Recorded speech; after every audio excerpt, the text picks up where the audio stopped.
All glory be to the Lord. సమస్త మహిమ ప్రభువునకే చెందునుగాక. I'm glad that the Lord has enabled me once again to be with this assembly in fellowship with the Word of God. దేవుని వాక్య సహవాసం నిమిత్తమై మరొకసారి ఈ స్థానిక సంఘంలోనికి నన్ను నడిపించిన ప్రభువును స్తుతిస్తూ ఉన్నాను. I'm always remembering this assembly because this is one among the very few assemblies that struggle to keep to the biblical pattern in their gathering. సమాజంగా కూడి వచ్చినప్పుడు వాక్యానుసారమైనటువంటి పద్ధతిని కలిగి ఉండే కొన్ని సంఘాలలో ఈ సంఘం కూడా ఒకటి కనుక ఎల్లప్పుడూ ఈ సంఘాన్ని నేను జ్ఞాపకం చేసుకుంటూ ప్రభువును స్తుతిస్తూ ఉన్నాను. I'm reducing my travels in the present days because of my age and health reasons, but there are few assemblies I still visit because of this Christian love that I have. ఆరోగ్యాన్ని బట్టి వయస్సును బట్టి ఈ మధ్యకాలంలో ప్రయాణాలు చాలా తగ్గిస్తూ ఉన్నాను. అయినప్పటికీ కూడా వాక్యానుసారమైనటువంటి సంఘాలు కొన్ని ఉన్నాయి, వాటిని ఎల్లప్పుడూ నేను దర్శించడానికి ఇష్టపడుతూ ఉన్నాను. Before I came, brother asked me what would be the subject or the topic that I would be handling. ఇక్కడికి రాకముందు దేవుని యొక్క సహోదరులను నేను అడిగాను, ఏ అంశం మీద మాట్లాడాలి అని అడిగినప్పుడు I said, unless a specific topic is given to me, I will always speak about the New Testament church and its principles. ఎప్పుడైనా నాకు ఒక ప్రత్యేకమైన అంశం ఇస్తే తప్ప మిగిలిన సమయాలన్నిటిలో కూడా క్రొత్త నిబంధన సంఘాన్ని గురించి అందరిని గురించిన ప్రాథమిక సూత్రాలను గురించి నేను మాట్లాడుతూ వస్తాను. So these thoughts are not the first time that I am sharing, but this is being repeated everywhere as I find this is the need of the hour.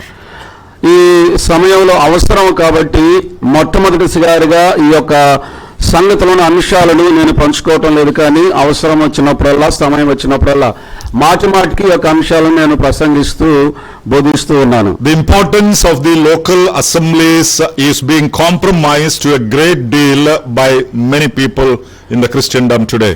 ఈ దినాల్లో ఉండే క్రైస్తవ లోకంలో వాక్యానుసారంగా ఉండాల్సినటువంటి సంఘాలు కొన్ని పరిస్థితులను బట్టి రాజీ పడిపోతూ ఉన్నాయి. And it is almost becoming like a traditional nominal churches in many places. అనేక స్థలాల్లో దాదాపుగా సంప్రదాయమైన మతానుసారమైన సంఘాలుగా మారిపోతూ ఉన్నాయి స్థానిక సంఘాలు కూడా. There used to be a time when our doctrine was our practice. ఒకానొక సమయంలో మన బోధ మన యొక్క సిద్ధాంతమే మన అనుసరణగా మనం అనుసరించేదిగా ఉండేది. But now the things have changed where our practices have become our doctrine. ఈ దినాలలో పరిస్థితులు మారిపోయాయి, మన అలవాట్లే మన సిద్ధాంతాలుగా మారిపోయాయి. Earlier days, I remember there were servants of God who would strongly teach the doctrine of the New Testament church based on the biblical principles. ప్రాథమిక దినాల్లో మొదటి దినాలలో దేవుని యొక్క వాక్యం పైన ఆధారపడి క్రొత్త నిబంధన గ్రంథ సిద్ధాంతాలను ఖచ్చితంగా బోధించినటువంటి దైవసేనులు దేవుని సేవకులు ఉన్నారు. But maybe for the last some years when it came to the third and the fourth generation, that teaching of the doctrine was stopped and people became more practical teaching. 3-4 తరముల తర్వాత వాక్యానుసారమైనటువంటి సిద్ధాంతము బోధ మారిపోయి అనుసరణీయమైన సంగతులుగా మారిపోయాయి. ప్రాథమిక సూత్రాలు బోధించడం లేదు. Now practical life is good, we need to definitely abide with that. ఆచరణమైన లేక మనం అనుసరించబడినటువంటి జీవితం ఏదైతే ఉందో అది ఖచ్చితంగా కట్టుబడి ఉండాలి, అది మనకు అవసరమే. కానీ but we need to understand what is practical Christian life or what is the practice. అయితే అనుసరణీయమైన క్రైస్తవ జీవితం అసలు మనం దేనిని అనుసరించాలో ఆ సంగతులు ఖచ్చితంగా మనం ఎరిగి ఉండాలి. Practice is not something that we feel good about. అనుసరించటము అనేది కేవలం మన దృష్టికి మంచిది అనుకున్నది మాత్రం కాదు. Practice is practicing the doctrine that has been given to us. మనకి ఇవ్వబడినటువంటి బోధను లేక సిద్ధాంతాన్ని అనుసరించటమే క్రైస్తవ అనుసరణీయమైన జీవితం. So if there is no doctrine, then there is nothing to practice. బోధ లేకపోతే లేక సిద్ధాంతం లేకపోతే మనం అనుసరించవలసినవి కూడా ఉండవు. So there are many things we need to consider and we need to return to the biblical principles principles of కనుక it. మనం ఆలోచన చేసి మరలా తిరిగి రావాల్సినటువంటి బైబిల్ సంబంధమైనటువంటి ప్రాథమిక సూత్రాలు బోధ చాలా ఉంది. Now let me come to the topic that is on my mind for this morning. ఈ ఉదయకాలమున నా మనసులో ఉన్న అంశంలోనికి నన్ను రానివ్వండి. Not only today but till the last session I will be talking about the importance of the local church. ఇప్పుడు మాత్రమే కాదు, రేపటి దినం వరకు అంశాలన్నిటిలో కూడా స్థానిక సంఘం యొక్క ప్రాముఖ్యతను గురించి నేను మాట్లాడాలనుకుంటున్నాను. The Bible very clearly says or talks about the local church or the local assembly.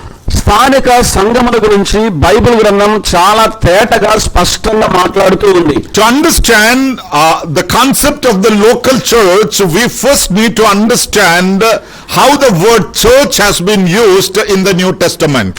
స్థానిక సంఘమును గురించిన దృక్పథాన్ని మనం అర్థం చేసుకోవాలంటే మొట్టమొదటిగా స్థానిక సంఘం అనేటువంటి పదం ఎలా ఉపయోగించబడిందో దాన్ని మనం అర్థం చేసుకోవాలి. In the Gospel of Matthew chapter 16 and verse 18, our Lord Jesus Christ said, మత్తయి రాసిన సువార్త 16వ అధ్యాయం 18వ వచనంలో మన ప్రభువైన యేసుక్రీస్తు వారు ఇలా చెప్పాడు, I will build my church. నా సంఘమును కట్టుదును. I'm not going to explain that verse here. ఈ వచనాన్ని ఇప్పుడు నేను వివరించడం లేదు గాని, But in the New Testament translation, for the first time, the word church has been appeared here, where the Lord Jesus himself said, I will build my church. అయితే కొత్త నిబంధన గ్రంథంలో ఇక్కడ ప్రభువైన యేసుక్రీస్తు వారు తనకు తానే నా సంఘమును కట్టుదును అని చెప్పిన మాట మొదటిసారిగా మనం చూస్తున్నాం. Since then, the word church has become very common and very familiar in the Christian world. ఆ తరువాత సంఘం అనేటువంటి మాట క్రైస్తవ లోకంలో చాలా సాధారణంగా సామాన్యంగా కనబడటం మనం చూస్తాం. People have their own interpretations for the word of the word church. సంఘం అనేటువంటి పదానికి ప్రజలు తమ యొక్క సొంత అనువాదం లేక భావాన్ని కలిగి ఉన్నారు కానీ, And sometimes it does not even have any relationship with the original scriptures.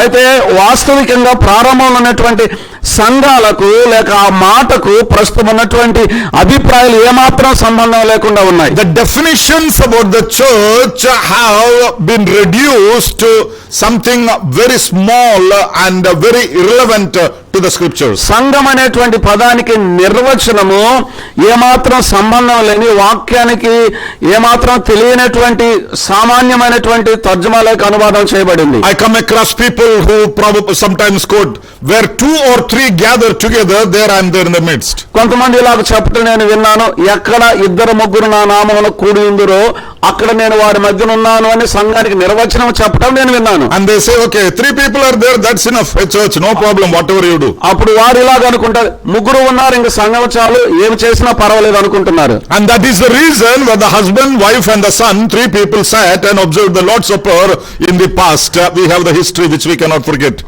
ఆ కారణాన్ని బట్టి ఒక చరిత్ర ఉంది, దాన్ని మర్చిపోలేము. భార్యాభర్త కుమారుడు కలిసి ఇదే సంఘం అని అలా కొనసాగారు. So we need to understand, what does the Bible say about the church, the word church? అయితే సంఘం అనేటువంటి పదముల గురించి బైబిల్ గ్రంథం ఏమి చెప్తుందో ఆ సంగతిని మనం అర్థం చేసుకోవాలి. The word church has been used in 3 different contexts in the New Testament. కొత్త నిబంధన గ్రంథంలో సంఘం అనేటువంటి పదం 3 సందర్భాలలో ఉపయోగించబడింది ప్రత్యేకంగా. The first context is church as a single body of Christ.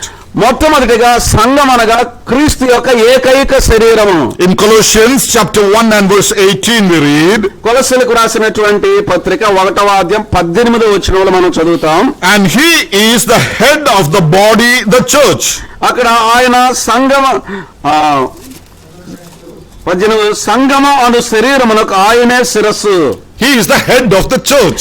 ఆయన సంఘమునకు శిరస్సు. Now here the church mentioned is not just a local church, it is the single body, the larger body of Christ. ఇది కేవలం ఒక స్థానిక సంఘాన్ని గురించి ఇక్కడ ప్రస్తావించబడలేదు, కానీ ప్రభువైన క్రీస్తునకు ఏకైక శరీరముగా ఉన్న ఒక పెద్ద సంఘాన్ని గురించి మాట్లాడుతుంది. Ephesians chapter 4 verse 4 to 6. ఎఫెసీయులకు రాసినటువంటి పత్రిక 4వ అధ్యాయం 4వ వచనం నుండి 6వ వచనం వరకు Paul says there is one body and one spirit, just as you were called in one hope of your calling, one Lord, one faith, one baptism, one God and Father of all. పౌలు గారు ఇలా చెప్తూ ఉన్నాడు, శరీరం ఒక్కటే, ఆత్మయు ఒక్కడే, ఆ ప్రకారమే మీ పిలుపు విషయమై ఒక్కటే నిరీక్షణ ఎందుకు పిలువబడితిని, ప్రభు ఒక్కడే, విశ్వాసం ఒక్కటే, బాప్తిస్మం ఒక్కటే. So there are so many verses which refers to that single body of Christ which is scattered all over the world. ప్రభువైన యేసుక్రీస్తు వారి యొక్క ఆ ఒక్క ఏకైక శరీరం ప్రపంచ వ్యాప్తంగా ఎలాగైతే విస్తరించి ఉందో అందుని గురించి వివిధమైనటువంటి అనేక పదాలు ఇక్కడ ఉపయోగించబడ్డాయి. So that is the scattered church. It is scattered all over the world. అది ప్రపంచ వ్యాప్తంగా చెదరి ఉన్నటువంటి శరీరం, విస్తరించిన శరీరం. Now the second context in which the word church has been used in the New Testament, కొత్త నిబంధన గ్రంథంలో సంఘం అనేటువంటి పదము ఉపయోగించబడిన రెండవ సందర్భం ఏమిటంటే, the church as the local gathering of the saints in one specific place. ఒక ప్రత్యేకమైనటువంటి స్థలములో స్థానికంగా కూడుకునే పరిశుద్ధులను గురించి అది చెప్పబడింది. For example, in 1 Corinthians chapter 1 and verse 2, if you read, ఉదాహరణకు కొరింథీయులకు రాసిన మొదటి పత్రిక 1వ అధ్యాయం 2వ వచనంలో మనం చదివితే, the church of God which is at Corinth. కొరింథీలోనున్న దేవుని సంఘమునకు. Now the name of the place has been given there. ఇక్కడ స్థలము, ఈ స్థలం యొక్క పేరు ఇక్కడ ఇవ్వబడింది. And there are so many places in the New Testament. The church is named after a specific place. కొత్త నిబంధన గ్రంథంలో చాలా ప్రదేశాలు ఉన్నాయి, సంఘము ఆ ప్రదేశాన్ని బట్టి పిలువబడింది. In the book of Revelation we read about the 7 different churches there. ప్రకటన గ్రంథంలో 7 వివిధమైన సంఘాలను గురించి మనం అక్కడ చదవగలం. Now they are all referring to one particular local gathering. అవన్నీ కూడా ఒక ప్రత్యేకమైన స్థలానికి సంబంధించి చెప్పబడ్డాయి. So there comes the importance of the local church. అక్కడ స్థానిక సంఘం యొక్క ప్రాముఖ్యత మనకు కనిపిస్తుంది. So that is the gathered church, gather in one place. ఒక స్థలంలో కూడుకున్న సంఘముగా చెప్పబడుతుంది. So when we think about the scattered church, that is a universal church. మనము విస్తరించిన చెదరి ఉన్న సంఘాన్ని గురించి మాట్లాడుకుంటే అది సార్వత్రిక సంఘము. And the gathered church is the local church. అయితే కూడుకున్న సంఘం ఏదైతుందో అది స్థానిక సంఘం. Now let me come to the third context in which the word church has been used. సంఘం అనేటువంటి పదం ఉపయోగించబడిన మూడవ సందర్భంలోనికి మనం వద్దాం. Thirdly, the New Testament calls the word church as churches in plural. అయితే మూడవదిగా కొత్త నిబంధన గ్రంథంలో సంఘం ఎలా పిలువబడుతుందంటే సంఘములు అని బహువచనంలో పిలువబడుతుంది. For example, in 1 Corinthians chapter 14 verse 33-34, ఉదాహరణకు కొరింథీయులకు రాసినటువంటి మొదటి పత్రిక 14వ అధ్యాయం 32-33 వచనాలలో, and there we read, let your women keep silent in the churches.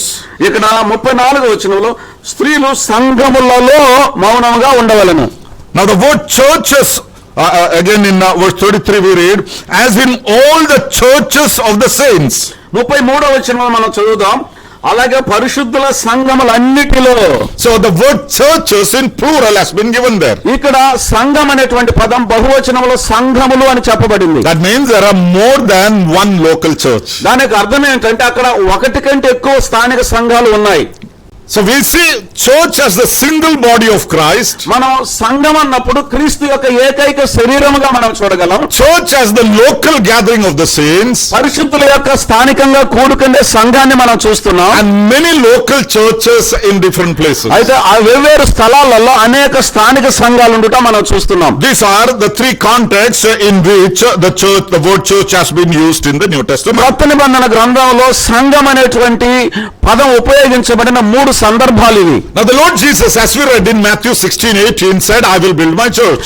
మత్తయి రాసిన సువార్త 16వ అధ్యాయం 18వ వచనంలో ప్రభువైన యేసుక్రీస్తు వారు నా సంఘమును కట్టుదును అనే మాట మనం చదివాం. That is in a future tense. I will build. That's what he said. అది భవిష్యత్ కాలానికి సంబంధించి కట్టుదును అని చెప్తూ ఉన్నాడు ప్రభు. That time the work of building the church has not yet started. అప్పుడు సంఘము కట్టబడుట అనే పని ఇంకా ప్రారంభించబడలేదు. And it was revealed in the book of Acts chapter 2.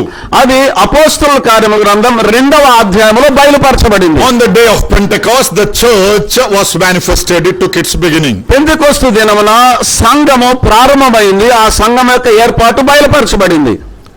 And then the first few chapters of the book of Acts, అప్పుడు అపోస్తలుల కార్యముల గ్రంథంలోని ప్రారంభంలో ఉన్న కొన్ని అధ్యాయాలు, ప్రారంభ అధ్యాయాలు, we see the concept of the universal church, the one single body. స్థానిక లేక సార్వత్రిక సంఘం అయ్యున్న యేసుక్రీస్తు ప్రభు వారి ఏకైక శరీరాన్ని గురించిన దృక్పథాలు కొన్ని ఆ ప్రారంభ అధ్యాయాల్లో మనం చూడగలం. But when you come to the mid and to the later chapters of the book of Acts, అయితే అపోస్తలుల కార్యం గ్రంథంలో మధ్య అధ్యాయాల నుండి చివరి అధ్యాయాల్లోనికి మనం వచ్చినప్పుడు we see the established local churches by name there. అక్కడ స్థానిక సంఘాలుగా ఏర్పరచబడటం, వాటికి పేర్లు ఉండటం మనం చూస్తాం. So the book of Acts begins with the concept of the universal church. ఈ అపోస్తలుల కార్యముల గ్రంథం సార్వత్రిక సంఘము యొక్క దృక్పథముతో ప్రారంభమవుతుంది. But it culminates with the concept of the local churches. అయితే అది స్థానిక సంఘ రూపంలో అది కొనసాగుతూ ఉంటుంది. Then it is all the local churches. ఆ తర్వాత అన్ని కూడా స్థానిక సంఘాలు మనం చూడగలం. So the local churches have a great importance. కనుక స్థానిక సంఘాలకు ఒక గొప్ప ప్రాధాన్యత, ప్రాముఖ్యత ఉంది. Now coming back to our topic here, ఇప్పుడు మన అంశంలోనికి మనం తిరిగి వద్దాం. how do we establish or plant a local church? ఒక స్థానిక సంఘాన్ని ఎలాగో మనం స్థాపిస్తామో, ఎలాగ మొదలు పెడతాం, నాటుతాము. Why many churches have gone away from the fundamental doctrine or the scriptural practices today? ఈ దినాలలో లేఖనానుసారమైన బోధ సంబంధమైన అనుసరణలను లేక ఆచరించవలసిన విషయాలను ఎందుకు స్థానిక సంఘాలు తప్పిపోతూ ఉన్నాయి? There may be many reasons for that. అందుకు చాలా కారణాలు ఉన్నాయి. But one of the most important reason is, ఒక అతి ప్రాముఖ్యమైన కారణం ఏమిటంటే, the churches are not planted according to the word of God. దేవుని వాక్యానుసారంగా సంఘాలు నాటబడటం లేదు, లేక స్థాపించబడటం లేదు. People have found their own ways to start a new church.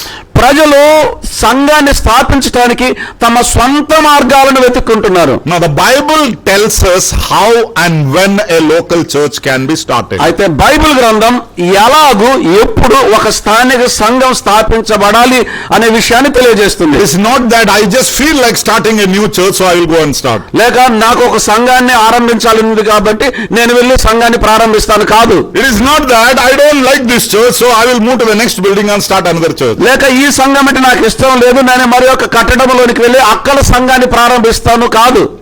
That is not how the local church has to be established. స్థానిక సంఘం అలాగూ స్థాపించబడలేదు. So only the church which is planted in the plan of God will grow in the plan of God. దేవుని యొక్క ప్రణాళికలో స్థాపించబడిన సంఘము మాత్రమే దేవుని యొక్క ప్రణాళికలో అభివృద్ధి చెందుతూ ఉంటుంది, ఎదుగుతూ ఉంటుంది. 1 Corinthians chapter 3 and verse 6, Apostle Paul says, అపోస్తలుడైనటువంటి పౌలు గారు కొరింథీయులకు రాసిన మొదటి పత్రిక 3వ అధ్యాయం 6వ వచనంలో ఇలాగ చెప్తున్నాడు, I planted, Apollos watered, but God gave the increase. నేను నాటితిని, అపోల్లో నీళ్లు పోసెను, వృద్ధి కలుగు చేసిన వాడు దేవుడే. And in verse 7 he says, 7వ వచనంలో ఇలాగ చెప్తున్నాడు, so neither he who plants is anything, nor he who waters is anything, but God who gives the increase. కాబట్టి వృద్ధి కలుగు చేయు దేవునిలోనే కాని నాటు వాడిలోనైనను నీళ్లు పోయి వానిలోనైనను ఏమీ లేదు. And then in verse 9 he says, ఆ తర్వాత 9వ వచనంలో ఆయన ఇలాగంటున్నాడు, for we are God's fellow workers, you are God's field, you are God's building. మేము దేవుని జత పనివారమై ఉన్నాము, మీరు దేవుని వ్యవసాయమును దేవుని గృహమును అయి ఉన్నారు. So we understand here, someone plants, ఇక్కడ మనకు అర్థమయ్యే విషయం ఏంటంటే, ఒకరు నాటుతూ ఉన్నారు, someone waters, ఒకరు నీళ్లు పోస్తూ ఉన్నారు. but it is ultimately God who is going to make the increase. అయితే అంతిమంగా దేవుడు మాత్రమే దానికి వృద్ధి కలుగు చేయవాడు. Nowadays when we talk about the church, we talk about the person who began, he becomes a god of it. ఈ దినాలలో ఒక సంఘాన్ని గురించి మనం మాట్లాడేటప్పుడు ఆ సంఘాన్ని ప్రారంభించినటువంటి వ్యక్తిని గురించి ఎక్కువగా చెప్పడం మొదలు పెడతాం, ఆ వ్యక్తిని గొప్ప చేస్తాం. Yes, we respect and honor our elderly people who worked hard and started. అయితే కష్టపడి పని చేసినటువంటి పెద్దలైనటువంటి వారిని, వృద్ధులైనటువంటి వారిని మనం గౌరవిస్తాము, ప్రేమిస్తాము. But what does the Bible say? అయితే బైబిల్ గ్రంథం ఏం చెప్తుంది? He who planted is nothing, నాటిన వానిలో ఏమీ లేదు, and we make them something. అయితే మనం వారిని ఏదో గొప్పగా చేస్తాం. I know many people don't like if I say this. నేను ఇలాగ చెప్పడం అనేక మందికి ఇష్టం లేదు. Bro, my grandfather started this. It's not fair on your part to speak like that. మా తాతగారి యొక్క సంఘాన్ని స్థాపించాడని చెప్పడానికి వీల్లేదు మీరు. We respect our grandfathers. వారిని మన తాతలను మనం గౌరవిస్తాం. But what the Bible says here, అయితే ఇక్కడ బైబిల్ గ్రంథం ఏం చెప్తుందంటే, he who plants or he who waters is nothing, the all glory is only unto God. నాటువానిలోనైనను నీళ్లు పోయేవానిలోనైనను ఏమీ లేదు, కానీ సమస్త మహిమ దేవునికే కలుగును గాక. So how we start a church and when we start a church? కనుక మనము సంఘాన్ని ఎలా ప్రారంభించాలి, ఎప్పుడు ప్రారంభించాలి? Number one, మొట్టమొదటిది, the primary method of establishing a local church is by evangelism. ప్రాథమికంగా ఒక యొక్క సంఘాన్ని స్థాపించడానికి మొట్టమొదటి విషయం ఏంటంటే సువార్త ప్రకటించాలి. That is what the Bible teaches. Bible బోధించేది అదే. Evangelism means preaching the gospel and leading people to salvation.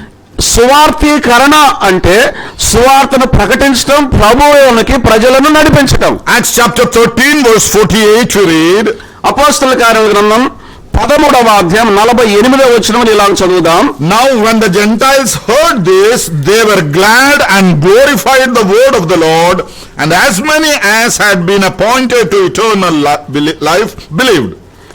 Yes, reference please. Acts 13:48. అపోస్తలుల కార్యముల గ్రంథం 14వ అధ్యాయము 48వ వచనం.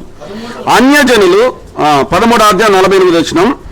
అన్యజనులు ఆ మాట విని సంతోషించి దేవుని వాక్యమును మహిమపరచిరి, మరియు నిత్య జీవమునకు నిర్ణయింపబడిన వారందరూ విశ్వసించిరి. Now what do we read there? ఇక్కడ మనం ఏం చదువుతాం? They went and preached the gospel, and the Gentiles who listened, heard the gospel, they believed. ఇక్కడ మనం ఏం చదువుతున్నాం?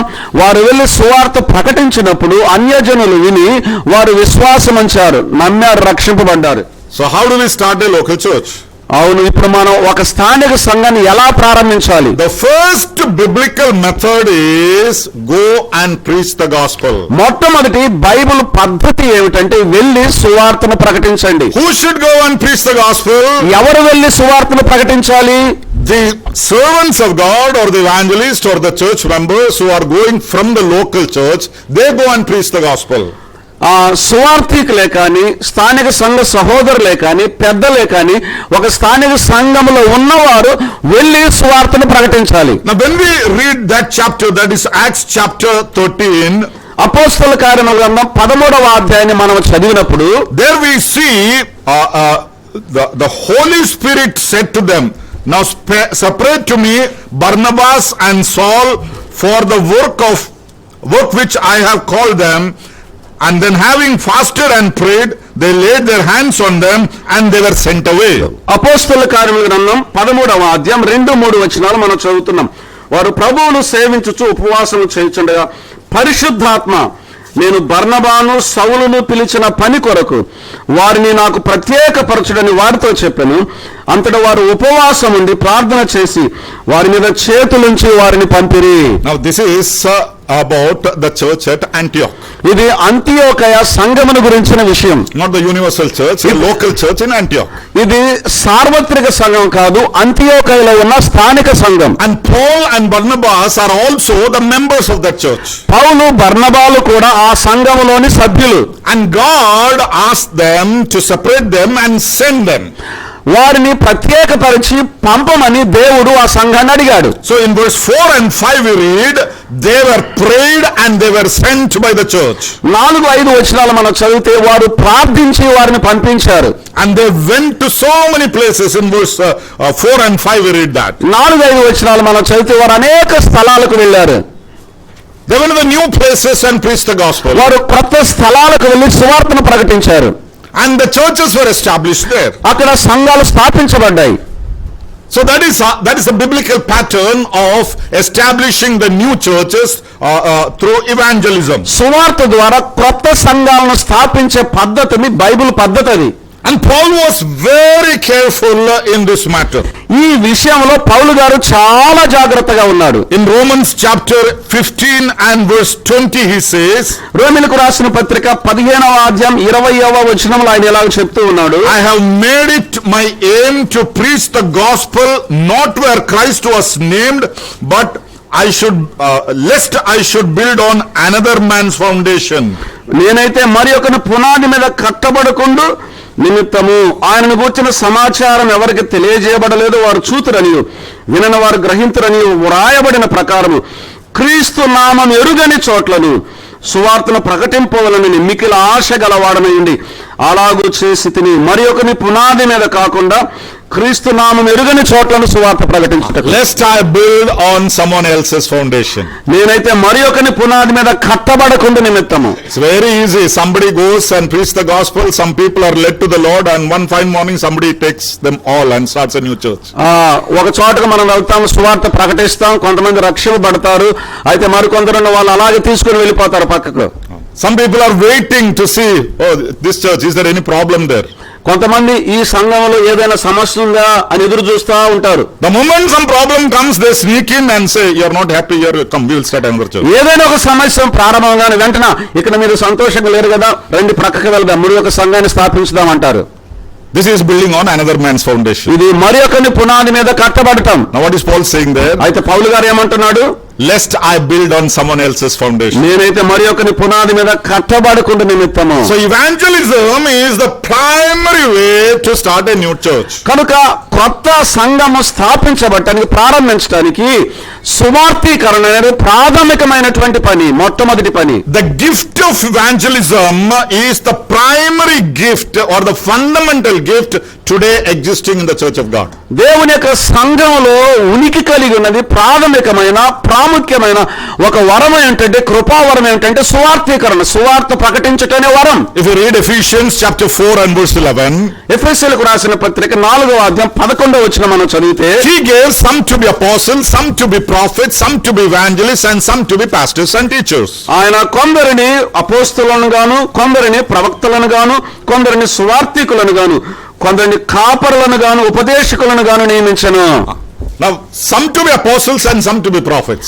కొందరు అపోస్తలులను గాను, కొందరిని ప్రవక్తలను గాను. Now we know the doctrine, they have gone into the foundation level of the church. మనకి సిద్ధాంతం తెలుసు, వారు సంఘానికి సంబంధించిన పునాదిలో ఉన్నారు, పునాది కార్యక్రమంలో వెళ్ళిపోయారు. So today in the New Testament church, we don't have the apostles and the prophets. ఇప్పుడు కొత్త నిబంధన గ్రంథ సంఘంలో అపోస్తలులు ప్రవక్తలు లేరు. Then we are left with the evangelists and the pastor teachers. ఆ తర్వాత మనం గమనిస్తే సువార్తీకులు, కాపరులు, ఉపదేశకులు. So in that two categories, the first one is the evangelists. ఆ రెండు వర్గాలలో మొట్టమొదటిది ఏమిటంటే సువార్తీకులు. That is why I said that is the primary fundamental gift existing in the church today. అందుకనే నేను మీకు చెప్పిన మాట, స్థానిక సంఘాల్లో ప్రాముఖ్యంగా ప్రాథమికంగా ఉనికి కలిగి ఉన్న కృపావరం సువార్తీకరణ, సువార్త ప్రకటించుట. Now who these evangelists are, maybe in one of my sessions later I will explain. ఈ సువార్తీకులు ఎవరో తర్వాత కొన్ని తరగతుల్లో నేను మీకు వివరిస్తాను. That is very clearly said about there in the scriptures. లేఖనాల్లో ఆ సువార్తీకుల గురించి చాలా స్పష్టంగా చెప్పబడింది. The Lord Jesus said in Mark's Gospel chapter 16 verse 15 and 16. Mark రాసినటువంటి సువార్తలో ప్రభు అయినటువంటి యేసుక్రీస్తు వారు చాలా స్పష్టంగా చెప్పాడు. 16వ అధ్యాయం 15-16 వచనాల్లో, Go into all the world and preach the gospel. That is evangelism. మరియు మీరు సర్వలోకమునకు వెళ్ళి సర్వ సృష్టికి సువార్తను ప్రకటించడం, అది సువార్తీకరణ. Then when people hear the message, they believe. ఈ సందేశాన్ని ప్రజలు విన్నప్పుడు వారు విశ్వసిస్తారు. Now come to Romans chapter 10 verse 14 and 15. ఇప్పుడు రోమీయులకు రాసినటువంటి పత్రిక 10వ అధ్యాయం 14-15 వచనాలకు రండి. How then shall they call on him in whom they have not believed? And how shall they believe in him whom they have not heard? And how shall they hear without a preacher? And how shall they preach unless they are sent? రోమీయులకు రాసిన పత్రిక 10వ అధ్యాయము 14-15 వచనాలు. వారు విశ్వసింపని వానికి ఎట్లు ప్రార్థన చేయుదురు, వినని వానిని ఎట్లు విశ్వసించుదురు, ప్రకటించేవాడు లేకుండా వారు ఎట్లు విందురు, ప్రకటించేవారు పంపబడని ఎడల వారు ఎట్లు ప్రకటించుదురు. So here we very clearly says, unless the preachers are sent, they cannot preach. ఇక్కడ చాలా స్పష్టంగా మనకు తెలియచేసే మాట ఏంటంటే ప్రకటించవలసిన వారు పంపబడకపోతే వారు ఎలాగ ప్రకటిస్తారు? And unless they preach, people won't hear. వారు ప్రకటించకపోతే ప్రజలు ఎలాగ వింటారు? Unless people hear, they won't turn to the Lord. ప్రజలు వినకపోతే వారు ప్రభు దగ్గరికి ఎలా వస్తారు? రారు కదా. So the responsibility lies on the local churches to send out the preachers, the evangelists. ప్రకటించే వారిని లేక సువార్త ప్రకటించే సువార్థికులను పంపవలసినటువంటి బాధ్యత స్థానిక సంఘం పైన ఉంది. So such people, so the church goes and works in a new place and people turn to the Lord and there a new assembly is established. ఆ విధంగా సంఘము వెళ్ళి ఒక స్థలంలో సువార్త ప్రకటించడం ద్వారా కొత్త వారి ప్రభువుని నమ్ముకున్నప్పుడు ఆ స్థలంలో స్థానిక సంఘం ఏర్పడుతుంది. That is how the church is established by evangelism. సువార్థీకరణ ద్వారా ఆ విధంగా స్థానిక సంఘాలు స్థాపించబడతాయి. Now when we think about the evangelism and the work of the New Testament church, సువార్థీకరణ అలాగే కొత్త నిబంధన సంఘం యొక్క పరిచర్య లేక పని అనేటువంటి పదాన్ని మనం ఆలోచన చేసినప్పుడు today church is the only agency, the sole agency to which God has entrusted this responsibility. ఈ యొక్క బాధ్యతను దేవుడు అప్పగించిన ఏకైక బాధ్యత కలిగినటువంటిది ఏమిటంటే సంఘం, ఒక స్థానిక సంఘం. It is not given to any organizations. ఏ సంస్థలకు ఈ పరిచర్యను దేవుడు అప్పగించలేదు. I am not against organizations. ఈ సంస్థలకు నేను వ్యతిరేకం కాదు. Believers from different assemblies who are gifted, they come together and do some organized work in many places. వివిధ సంఘాలకు చెందినటువంటి కొంతమంది సహోదరులు వచ్చి ఒక చోట ఒక సంస్థను ప్రారంభించి సంస్థకు సంబంధించిన కొన్ని పనులు చేస్తారు. As long as they are sent, commended and sent from the respective local churches and they are doing a biblical ministry, I don't find anything wrong in it. ఆ స్థానిక సంఘం ద్వారా పంపబడి బైబిల్ సంబంధమైన వాక్యానుసారంగా వారు ఏదైనా పని చేసినట్లయితే దానికి నేను వ్యతిరేకం కాదు, విరోధిని కాదు. But if somebody is doing a ministry saying that we have nothing to do with the local church, we are all members of the universal church, ఒకవేళ ఎవరైనా సరే ఒక పని చేస్తూ స్థానిక సంఘంతో మాకేం సంబంధం లేదు, మేము సార్వత్రిక సంఘానికి సంబంధించిన వారు మాత్రమే అని చెప్తే we don't find a biblical mandate for such ministries. ఆ విధమైనటువంటి పరిచర్యకు దేవుని యొక్క వాక్యములు ఏ విధమైన ఆధారం లేదు. It is the local churches that are entrusted with the responsibility of evangelism. సువార్థీకరణ అనేటువంటి బాధ్యతను సంపూర్తిగా దేవుడు ఒక స్థానిక సంఘానికి అప్పగించాడు. And that is how the local church is established. Number one. ఆ రీతిగా మొట్టమొదటిగా మనం చూస్తే ఆ విధంగా స్థానిక సంఘాలు ఏర్పాటు కావాలి. Now the second way how a local assembly is established, as we see an example in the scripture. లేఖనాల్లో మనం ఒక ఉదాహరణ చూస్తే స్థానిక సంఘాలు ఎలా ఏర్పడతాయనే దానికి రెండవ విషయం Believers who come to a place where there is no local church testimony gather together to observe the New Testament pattern gathering. ఏ స్థలములోనైతే స్థానిక సంఘం యొక్క సాక్ష్యము లేదో అక్కడ విశ్వాసులు కూడుకొని క్రొత్త నిబంధన గ్రంథం యొక్క సిద్ధాంతాన్ని అనుసరించవలసినదిగా ఉంది. Now let me explain what it is. ఇదేంటో మరలా నన్ను చెప్పనివ్వండి. Now we have so many churches in India.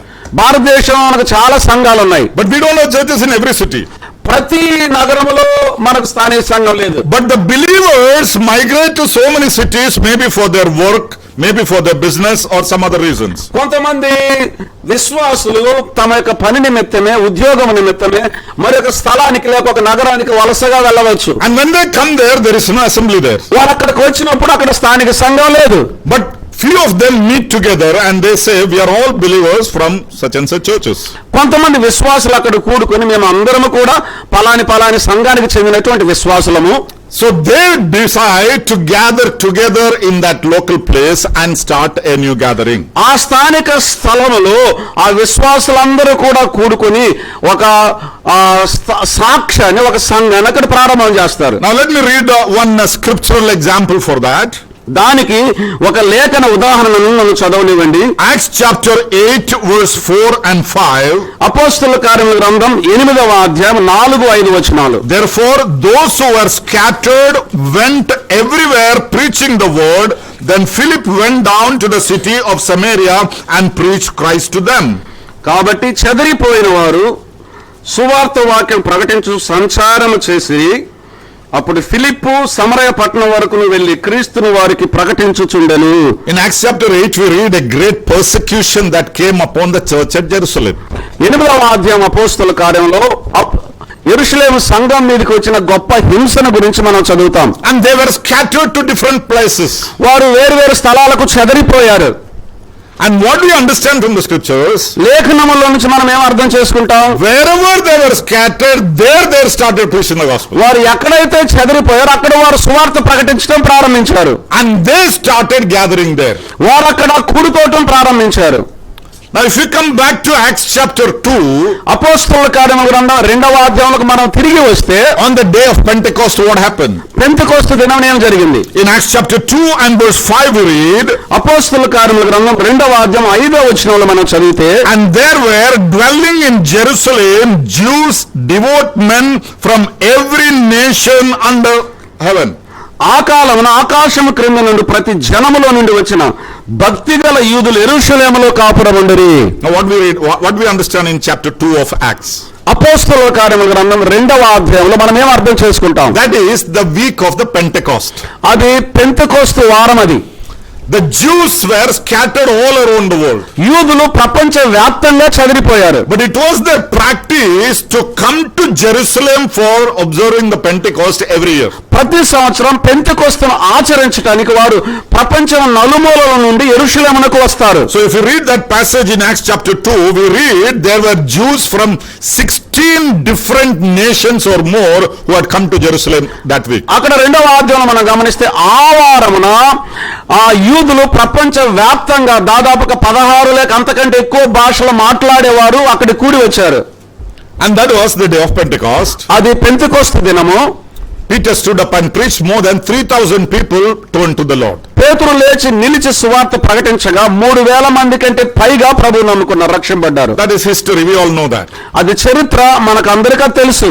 But they are not going to stay in Jerusalem permanently. అయితే వారు శాశ్వతంగా యెరూషలేములో ఉండబోవటం లేదు. After the week of Pentecost, they had to go back to their own hometowns. Pentecost వారం తర్వాత వారు తమ స్వంత పట్టణాలకు వెళ్ళవలసి ఉంది.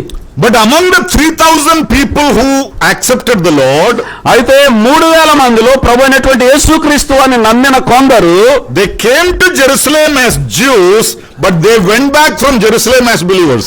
వారు యూదుల వలె యెరూషలేమునకు తిరిగి వచ్చారు. అయితే యెరూషలేము నుండి విశ్వాసుల వలె తిరిగి వెళ్ళారు. So wherever they went, అయితే వారు ఎక్కడికి వెళ్ళినా maybe from different towns, each town maybe 4-5 people or 10-15 people or maybe 50-60 people. వేరు పట్టణాలకు వెళ్ళారు. ఒక్కొక్క పట్టణం నుంచి 5-6 లేక 10-20 మంది లేక 50-60 మంది అయి ఉండొచ్చు ఒక్కొక్క పట్టణానికి చెందిన వారు. They all went back to their hometowns. వారు తమ సొంత పట్టణాలకు తిరిగి వెళ్ళారు. And what did they do? వారు ఏం చేశారు? Wherever they went back, there they started gathering.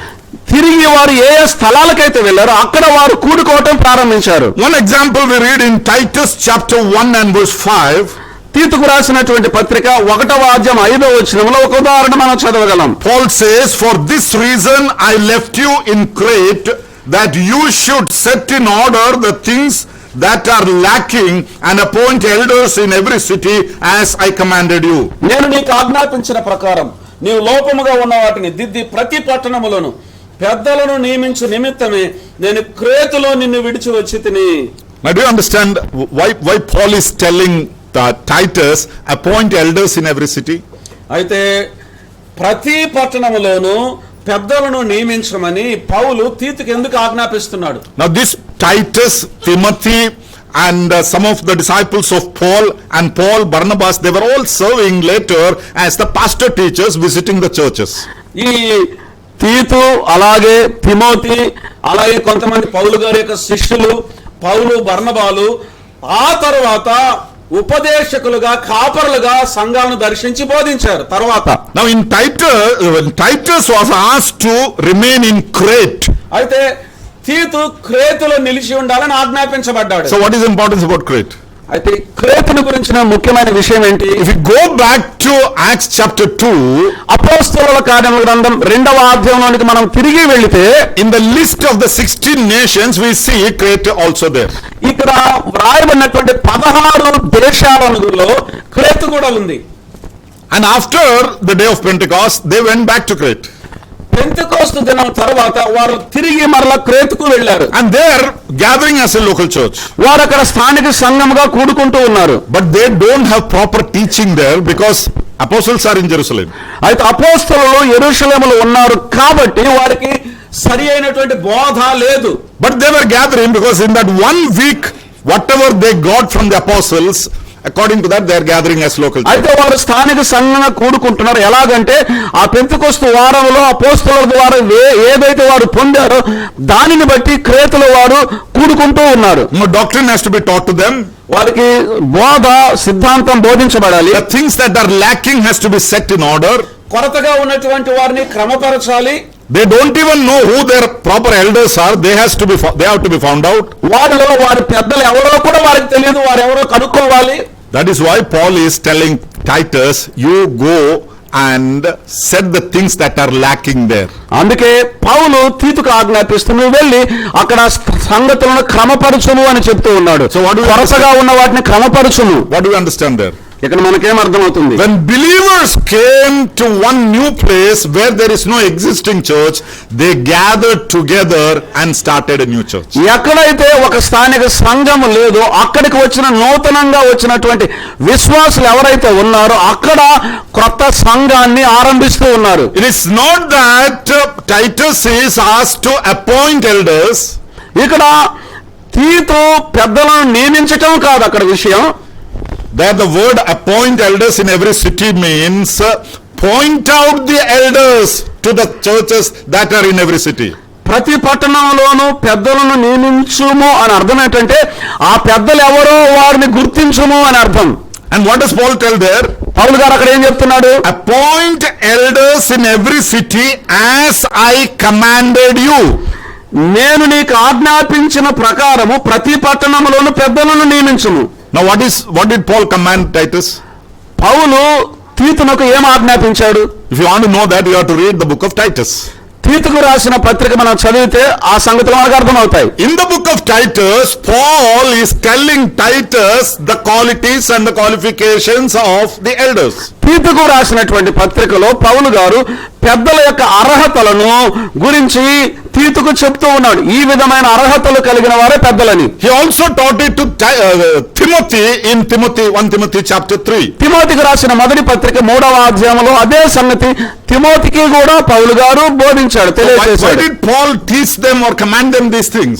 ఈ సంగతులు పౌలు గారు వారికి ఎందుకు ఆజ్ఞాపించాడు, ఎందుకు బోధించాడు? So now you have to go to different places. Timothy was there in Ephesus, Titus is there in Crete, and they have to teach the church who your elders must be and what their qualifications. ఇప్పుడు మీరు వివిధమైన పట్టణాలకు వెళ్ళాలి, Timothy వెళ్ళాలి, తీతు వెళ్ళాలి, అక్కడికి వెళ్ళి పెద్దల యొక్క అర్హతలను గురించి వారు బోధించాలి వారికి. And then he helps them. Okay, probably these are the people who are according to this qualification. ఈ యొక్క అర్హతలను బట్టి బహుశా వీరు పెద్దలు అనే సంగతి వారు గుర్తిస్తారు. That is why that appoint word has been used there. It is not that he gives an appointment letter and say, okay, you are the elder, you are the elder. No, that's not the system. అక్కడ నియామకము అంటే వారిని ఇదిగో నీవు పెద్దవని వారికి నియామక పత్రం ఇవ్వడం కాదు అక్కడ చెప్పిన మాట. That I'll explain later when we come to that topic. It's one of my sessions. I'll handle that. ఆ అంశంలోనికి నేను రాబోతూ ఉన్నాను, అప్పుడు ఆ సంగతి నేను మీకు వివరంగా చెప్తాను.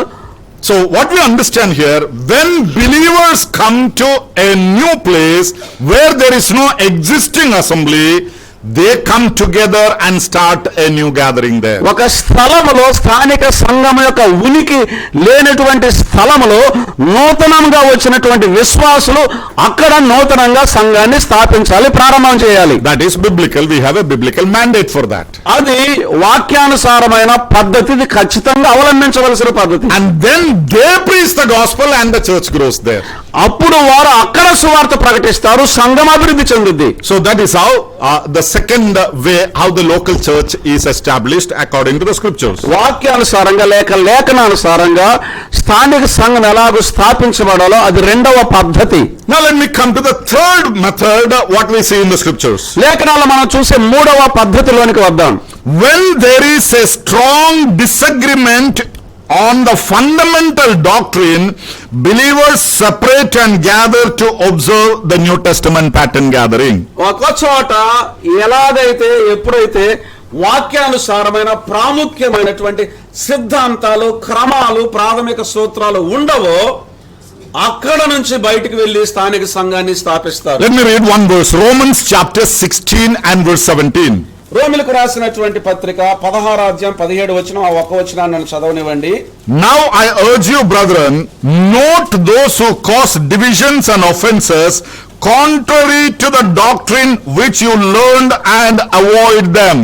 సహోదరులారా, మీరు నేర్చుకున్న బోధకు వ్యతిరేకముగా భేదములను ఆటంకములను కలుగజేయు వారిని కనిపెట్టి ఉండుడని మిమ్మల్ని బతిమాలు కొనుచున్నాను, వారిలో నుండి తొలగిపోవుడి. So what happens here? What is the context he's talking about? ఇక్కడ ఏం మాట్లాడుతున్నాడు? ఇక్కడ సందర్భం ఏంటి? When there is a strong difference on the fundamental doctrine, వాక్యానుసారమైన లేక ప్రాముఖ్యమైన బోధకు వ్యతిరేకంగా భేదములు ఎక్కడైతే ఉంటాయో, వాక్యానుసారమైన సిద్ధాంతం ఎక్కడైతే ఉండదో, you cannot continue there. అక్కడ నీవు కొనసాగలేవు. So avoid them. కనుక వారి నుండి తొలగిపోవుడి. Either send them out or you go out from them. వారిని బయటికి పంపటమో లేక నీవు వారిలో నుండి బయటికి వెళ్ళడమో. You cannot continue to compromise with this wrong doctrines for a long time. ఈ తప్పుడు సిద్ధాంతము, తప్పుడు బోధతోటి ఎక్కువ కాలం నీవు రాజీపడి కొనసాగలేవు. Now that takes me to the beginning of the brethren movement, or the assembly movement. If we go back to the history. అది మన చరిత్రలోనికి వెళ్ళి brethren యొక్క కదలిక మూవ్మెంట్ ఎలాగ ప్రారంభమైందో ఆ చరిత్రలోనికి మనం తీసుకుని వెళ్తుంది. We know the assembly movement to which we belong now. ఇప్పుడు మనం ఏ సంఘ ఉద్యమానికి సంబంధించిన వారమో మనకు తెలుసు. This started in the early 19th century. ఇది 19వ శతాబ్దం యొక్క ప్రారంభంలో ఇది ప్రారంభమైంది. 1826, 27, that period, somewhere around that period. 26, 27 సంవత్సరం ఆ ప్రాంతంలో ప్రారంభమైంది. And how did it happen? అది ఎలాగ జరిగింది? Now there were already mainline traditional churches in Europe. అప్పటికే ఐరోపాలో సాంప్రదాయబద్ధమైన మొదటి తరానికి చెందిన సంఘాలు ఉన్నాయి. They were the original churches, but then as time passed, they became very nominal and traditional. అవి ప్రారంభ సంఘాలు కాలం గడిచే కొద్దీ ఒక సాంప్రదాయ సంఘాలుగా మారిపోయాయి. And they had gone totally away from the fundamental New Testament principles. కొత్త నిబంధన సంఘానికి సంబంధించిన ప్రాముఖ్యమైన బోధ నుంచి వారు పూర్తిగా తప్పిపోయారు, తొలగిపోయారు. At that time, some people who knew the word from those churches, ఆ సమయంలో వాక్యాన్ని బాగా ఎరిగినటువంటి కొందరు ఎవరైతే ఉన్నారో వారు, they came together and decided this is not how the New Testament church should. వారు కూడి వచ్చి ఇదిగో క్రొత్త నిబంధన గ్రంథం యొక్క సంఘం ఇలాగ ఉండకూడదు అని వారు ఆలోచన చేశారు. Oh, now these vast churches, the European churches or the church at England or those churches, you cannot do anything there. ఈ ఐరోపాలో ఉండే లేక ఇంగ్లాండ్ లో ఉండే విస్తారమైన పెద్ద పెద్ద సంఘాలు, వాళ్ళని మనం ఏం మార్చలేం, వాళ్ళతో ఏం చేయలేం. So if you read the history there, అక్కడ మనం చరిత్రను గనక చదివినట్లయితే the early fathers, they decided to gather separately to observe the Lord's Supper and worship the Lord in the New Testament pattern. కొత్త నిబంధన సంఘ క్రమములో పద్ధతిలో నూతన నిబంధన సంఘాన్ని ప్రభు బల్లాను ఆచరించడానికి వారు బయటకు వచ్చి ప్రారంభం చేశారు. And that movement grew and gained its momentum, and that is what is spread all over the world today. ఆ ఉద్యమం మొదలయ్యి ప్రపంచ వ్యాప్తంగా ఇప్పుడు విస్తరించి ఉన్నది ఆ యొక్క ఉద్యమం. So when there is a total deviation from the fundamental doctrine in a church, ఒక స్థానిక సంఘములో వాక్యానికి సంబంధించిన ప్రాముఖ్యమైన బోధను అనుసరించకుండా తప్పిపోయినప్పుడు, తొలగిపోయినప్పుడు, there may be few people in that church who cannot adjust or put up with that. ఆ స్థానిక సంఘంలో రాజీ పడలేని కొద్ది మంది సహోదరులు ఉండి ఉండవచ్చు. ఆ సంఘంలో They decided to move out and start a new church. వారు ప్రక్కకు వెళ్లి కొత్త సంఘాన్ని స్థాపించి ప్రారంభం చేశారు. And remember, that is only when there is a doctrinal deviation. గమనించండి, అది ఎప్పుడంటే కేవలము కొత్త నిబంధన సంఘం యొక్క ప్రాథమిక బోధకు సిద్ధాంతానికి విరోధంగా వ్యతిరేకంగా ఉన్నప్పుడు మాత్రమే, Not personal problems. వ్యక్తిగత సమస్యల ద్వారా కాదు. It's very, very dangerous. You have to be very careful to understand what is the doctrine there. అది చాలా చాలా ప్రమాదకరం. బోధ, వాక్యానుసారమైన బోధ సిద్ధాంతం ఏందో మనం ఖచ్చితంగా ఎరిగి ఉండాలి, జాగ్రత్త కలిగి ఉండాలి. So, personal disliking or personal disagreements are never a scripturally valid reason to start a new assembly. వ్యక్తిగతమైనటువంటి అభిప్రాయాలకు, వ్యక్తిగతమైనటువంటి ఇష్ట అయిష్టాల పైన కొత్త నిబంధన సంఘంలో ప్రక్కకు వెళ్లి ప్రారంభించడానికి అవకాశం లేదు. The Bible does not give a mandate for that. దానికి బైబిల్ గ్రంథం ఏమాత్రం అనుమతిని ఇవ్వదు, ఒప్పుకోదు. వ్యక్తిగత కారణాలను బట్టి బయటికి వెళ్ళటానికి వీల్లేదు. When I am talking this, నేను ఈ సంగతి మాట్లాడేటప్పుడు some people may have a question in their mind. కొంతమంది మనసులో ఈ ప్రశ్న ఉండొచ్చు. Then brother, how about that assembly? అయితే అన్న, ఆ సంఘం సంగతి ఏంటి? How about this assembly? ఈ సంఘం సంగతి ఏంటి? I don't know how about them. వాటి గురించి నాకు తెలియదు. That is not my problem. అది నా సమస్య కాదు. I am telling what the Bible tells. Bible ఏం చెప్తుందో అదే నేను చెప్తున్నాను. These are the only three modes that the Bible, the New Testament permits, where we read examples how a new local church is established. ఒక క్రొత్త స్థానిక సంఘాన్ని స్థాపించాలి అంటే బైబిల్ గ్రంథంలో మనం చదివినటువంటి లేఖనాలను ఆధారంగా ఈ మూడింటిని బట్టే ఒక క్రొత్త సంఘం స్థాపించబడాలి. If there is any other mode, any other method in the Bible, you show me that, I will add it to these notes. లేక ఈ మూడింటిని మించి, ఈ మూడు కాక ఒక కొత్త సంఘాన్ని స్థాపించడానికి వేరే పద్ధతి, వేరే నమూనా ఏదైనా ఉంటే మీరు నాకు తెలియజేయండి. చెప్పండి. I'm not telling that I am perfect, I am complete in this. నేను ఈ విషయంలో పరిపూర్ణంగా ఉన్నాను, సంపూర్తిగా నాకు తెలుసు అని నేను చెప్పడం లేదు. But I sat and worked out and looked into the scriptures, and these are the three levels, three occasions where a new assembly, a local church can be started according to the Bible. అయితే నేను కూర్చొని చదివి ధ్యానం చేస్తే నాకు అర్థమైనటువంటి విషయం, ప్రభు బయలుపరిచిన విషయం ఏంటంటే ఈ మూడు కారణాలను బట్టి, ఈ మూడు సందర్భాల్లో మాత్రమే ఒక క్రొత్త సంఘం ప్రారంభించబడాలి. Now what are the three methods? ఏమిటా మూడు పద్ధతులు? One is by evangelism. The church has to go out and preach the gospel. A new church has to be established. ఒకటి సువార్తీకరణ ద్వారా ఒక స్థానిక సంఘం బయటికి వెళ్లి సువార్త ప్రకటించాలి, ఆత్మలు రక్షింపబడాలి, సంఘం ఏర్పరచబడాలి. That is very clear there. అది చాలా స్పష్టంగా ఉంది అక్కడ.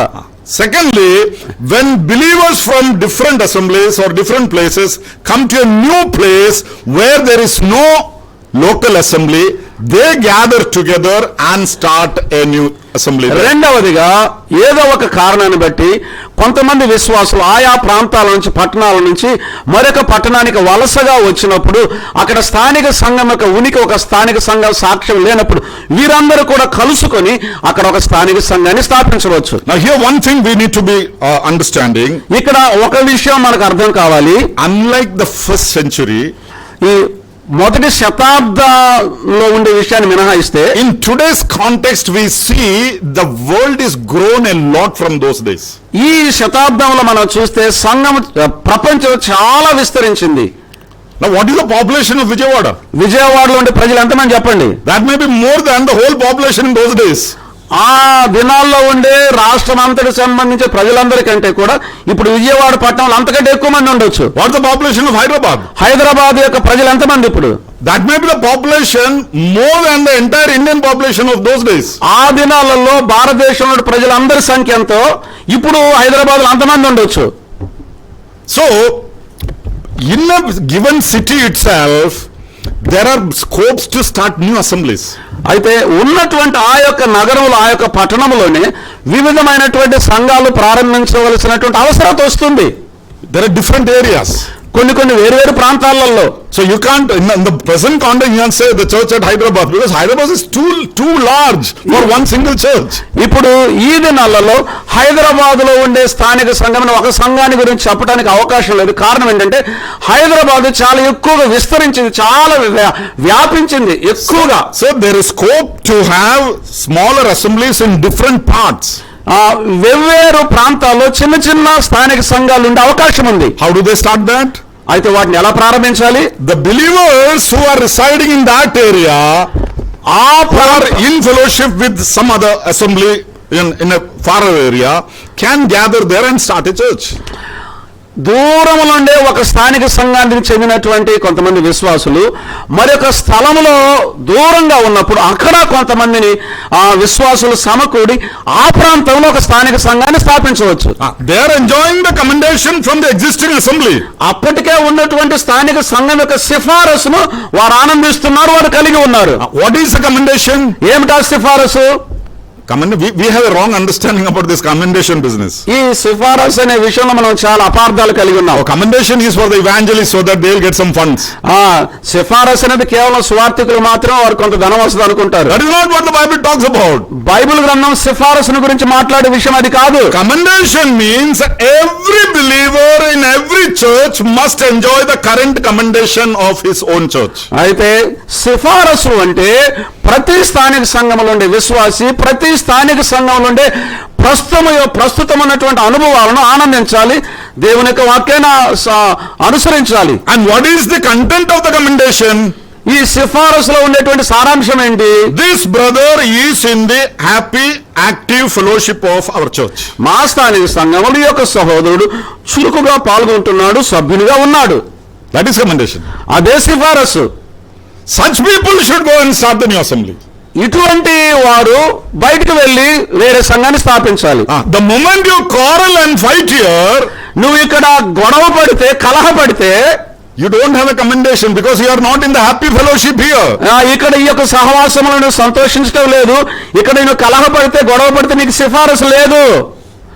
So we have to be very, very careful when we think of starting a new church. క్రొత్త సంఘాన్ని స్థాపించే విషయంలో మనం చాలా జాగ్రత్తగా ఆలోచన చేయాలి. This is what the Bible teaches.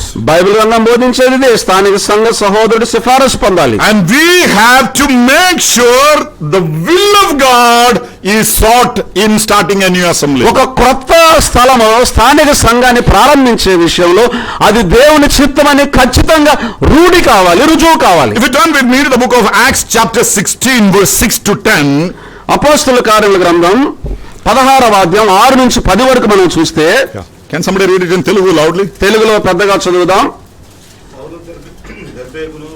I think a little more louder, everybody should hear. అందరికి వినపడలాగన. Or you can read. yes నేను చదువుతాను. Reference brother. Acts 16 6 to 10. అపోస్తలుల కార్యముల గ్రంథం 16వ అధ్యాయం 6 నుంచి 10 వరకు. ఆసియాలో వాక్యం చెప్పకూడదని పరిశుద్ధాత్మ వారిని ఆటంకపరిచినందున వారు పృగియా గలతీయ ప్రదేశముల ద్వారా వెళ్ళిరి. ముసియా దగ్గరకు వచ్చి బితునియకు వెళ్ళటకు ప్రయత్నం చేసిరి గాని యేసు యొక్క ఆత్మ వారిని వెళ్ళనీయలేదు. అంతటి వారు ముసియను దాటిపోయి త్రోయకు వచ్చిరి. అప్పుడు మాసిదోనియా దేశస్థుడు ఒకడు నిలిచి, నీవు మాసిదోనియాకు వచ్చి మాకు సహాయము చేయమని తనను వేడుకొనుచున్నట్టు రాత్రివేళ పౌలునకు దర్శనం కలిగిన. అతనికి ఆ దర్శనం కలిగినప్పుడు వారికి సువార్త ప్రకటించుటకు దేవుడు మమ్మల్ని పిలిచి ఉన్నాడని మేము నిశ్చయించుకొని వెంటనే మాసిదోనియాకు బయలుదేరుటకు యత్నము చేసి తిని. The last phrase in English it says like this. ఈ ఆంగ్లంలో ఈ చివరి పదజాలం ఇలాగ చెప్పబడింది. We sought to go to Macedonia, concluding that the Lord had called us to preach the gospel to them. 9వ వచనంలో ఉంది. అప్పుడు 10వ వచనం చదువుదాం. అపోస్తలుల కార్యం 16:10. అతనికి ఆ దర్శనము కలిగినప్పుడు వారికి సువార్త ప్రకటించుటకు దేవుడు మమ్మల్ని పిలిచి ఉన్నాడని మేము నిశ్చయించుకొని వెంటనే మాసిదోనియాకు బయలుదేరుటకు యత్నము చేసి తిని. Now what is the story here? ఇక్కడేంటి జరిగిన కథ? Concluding or understanding or convinced that God wants us to go and preach the gospel in Macedonia. అర్థం చేసుకున్నారు, ఒప్పింపబడ్డారు, ఒక ముగింపుకు వచ్చారు. అదేమిటంటే మాసిదోనియాలో సువార్త ప్రకటించాలని దేవుడు వారికి తెలియజేశాడనే విషయాన్ని నిశ్చయపరుచుకున్నారు. What was their original plan? వాస్తవానికి వారి యొక్క ప్రణాళిక ఏంటి?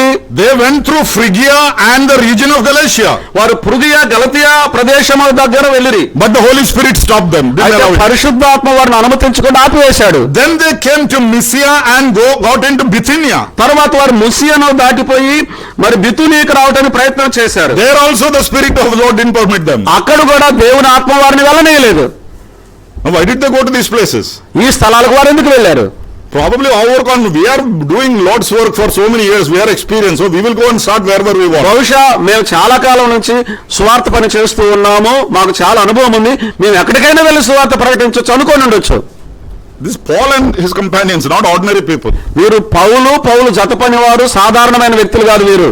So even if it is Paul, you cannot go and start a church where you feel like. పౌలైనా సరే నీవు ఎక్కడ సంఘాన్ని స్థాపించాలనుకుంటే అక్కడ నీవు స్థాపించడానికి వీలు లేదు. You have to be convinced that this is where the Lord wants us to start this. దేవుడు దీనిని ఇక్కడ ప్రారంభించాలనుకుంటున్నాడని దేవుని చేత నీవు ఒప్పించబడాలి. And what was the church started there in the Macedonian call?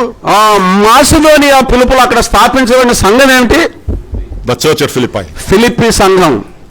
So that was the will of God that the church at Philippi should happen there. అక్కడ ఫిలిప్పీలో సంఘం ఏర్పడాలనేది దేవుని యొక్క చిత్తమై ఉన్నది. So starting a church is not the choice of the preacher or the evangelist. సంఘం ప్రారంభించబడటం అనేది ఒక ప్రసంగికుని యొక్క లేక ఒక సువార్థికుని యొక్క నిర్ణయం కాదు, ఇష్టం కాదు. God is in control of that. దేవుడు ఆ విషయంలో దేవుని నియంత్రణలో ఉండాలి. We have to put an end to these adjustment churches. ఈ సర్దుబాటు సంఘాలను గురించిన ఆలోచన మనం ముగించాలి, పక్కన పెట్టాలి. We have to come back to the concept of the scriptural churches. లేఖనానుసారమైన సంఘం యొక్క దృక్పథంలోనికి మనం రావాలి. And we saw three methods how it can be started. ఇది ఎలాగో ప్రారంభించవచ్చు, ఆ 3 పద్ధతులు చూసాము. Other than that, the Bible does not give us another method to start a new church. అంతకు మించి ఒక కొత్త స్థానిక సంఘాన్ని స్థాపించడానికి దేవుని యొక్క వాక్యం బైబిల్ అనుమతించదు. So if at all by human emotions some mistakes has happened in the past, మానవుని యొక్క భావోద్వేగాలను ఆవేశాలను బట్టి గతంలో కొన్ని పొరపాట్లు జరిగినప్పటికీ let us rectify that. దానిని మనం సరిదిద్దుకుందాం. Let us come back and reconcile with one another. మనం తిరిగి వచ్చి ఒకరితో ఒకరు సమాధాన పడదాం. Neighboring assemblies should not be enemies to one another. మన పొరుగు సంఘం మనకు ఒకరికొకరికి శత్రువులు కాకూడదు. We should reconcile. మనం సమాధాన పడాలి. We should set right the relationship మన సంబంధాలను మనం మరలా సవరించుకొని సరిదిద్దుకోవాలి. and venture into greater responsibilities. గొప్ప బాధ్యతల్లోనికి మనం వెళ్ళవలసిన వారముగా ఉన్నాం. Let me conclude as my time is up here. నా సమయం అయిపోయింది కాబట్టి నన్ను ముగించనివ్వండి. So how a new assembly can be started? ఒక క్రొత్త సంఘం ఎలాగ ప్రారంభించవచ్చు? Number 1, by evangelism. మొట్టమొదటి సువార్థీకరణ ద్వారా. Number 2, believers coming to a new place and working there and gathering there as a local assembly. రెండవదిగా కొంతమంది విశ్వాసులు క్రొత్త స్థలములోనికి వచ్చి అక్కడ కూడుకొనుట ద్వారా. Thirdly, when there is a doctrinal deviation, they come together to మూడవదిగా practice. బోధ సంబంధమైన సిద్ధాంతపరమైనటువంటి సమస్యలు వ్యతిరేకతలు ఉన్నప్పుడు అక్కడ మాత్రమే మరొక సంఘం స్థాపించబడాలి. And such assemblies will grow in the will of the Lord. ఆ సంఘాలు దేవుని యొక్క చిత్తములు అభివృద్ధి చెందుతాయి. We'll continue this study in the next session. God bless you. Thank you. ప్రభు చిత్తమైతే తరువాత తరగతులు ధ్యానానికి